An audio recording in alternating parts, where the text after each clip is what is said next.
আসসালামু আলাইকুম। সবাই কেমন আছেন? আশা করি সবাই ভালো আছেন। আজ আমি আপনাদের সাথে শেয়ার করতে যাচ্ছি আমার ভীষণ পছন্দের এবং জিভে জল আনার একটি রেসিপি, ডিম দিয়ে আলু ঘাটি। অনেকে হয়তো ভাবছেন আলু ঘাটি তো মাছের মাথা ডাল দিয়ে খাওয়া হয়, ডিম দিয়েও কেমন লাগবে। বিশ্বাস করেন, গরম ভাতের সাথে এই ডিম আলুর যুগলবন্দি একবার খেলে আপনি এর প্রেমে পড়ে যাবেন। একদম অসাধারণ কিছু ঘরোয়া উপকরণ দিয়ে ঝটপট কিভাবে এই অসাধারণ রান্নাটি করা যায়, চলুন আজ সেটাই দেখে নেওয়া যাক। আমি ডিম আর আলু সিদ্ধ করে ছিলে নিচ্ছি। সবগুলো আলু ছিলে নিলাম, ডিম ছিলে নিলাম। প্রথমে আমি আলুগুলো সিদ্ধ করে খোসা ছাড়িয়ে নিচ্ছি। আলুগুলো কিন্তু একদম মিহি করে চটকানো যাবে না, একটু আস্ত আস্ত বা আলাদা আধ ভাঙ্গা থাকবে, যাতে মুখে পড়লে ভালো লাগে। আর ডিমগুলোকে সামান্য হলুদ আর লবণ দিয়ে একটু মরিচ দিয়ে হালকা করে ভেজে এক পাশে তুলে রেখেছি।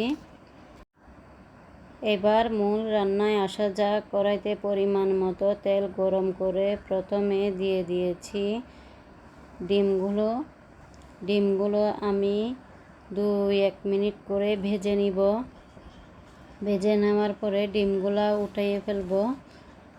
উঠানোর পরে আমি দিয়ে দিচ্ছি তেলে পেঁয়াজ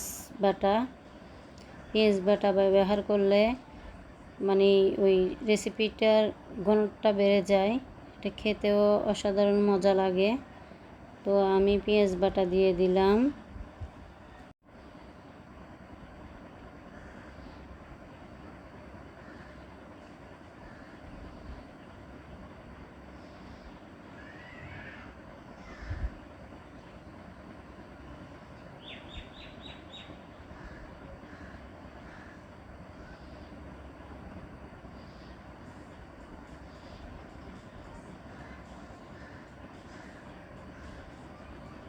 ডিমগুলো দিয়ে দিচ্ছি, ডিমগুলো ভেজে নিব।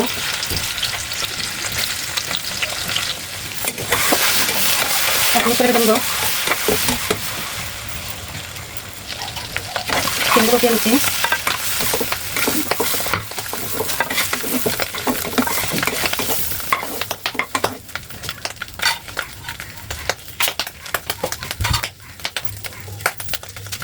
বিসমিল্লাহ, পেঁয়াজ কুচি দিয়ে দিলাম, তেজপাতা দিয়ে দিলাম, টমেটো কুচি দিয়ে দিলাম, পেঁয়াজের পেস্ট দিয়ে দিলাম,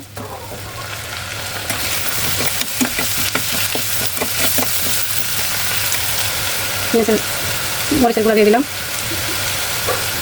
হলুদের গুঁড়া দিয়ে দিলাম,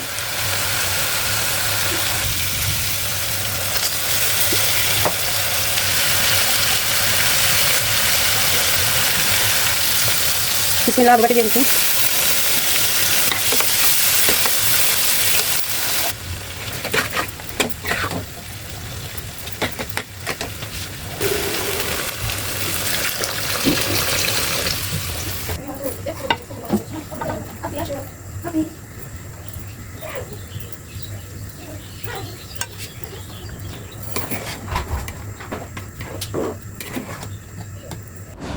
ডিম আলু ঘাটির রেসিপিটি যদি আপনাদের ভালো লেগে থাকে অবশ্যই লাইক, কমেন্ট, শেয়ার করে দিবেন। যারা সাবস্ক্রাইব করেছেন অসংখ্য ধন্যবাদ, যারা করেননি অবশ্যই সাবস্ক্রাইব করে দিবেন। সবাই ভালো থাকবেন। আল্লাহ হাফেজ।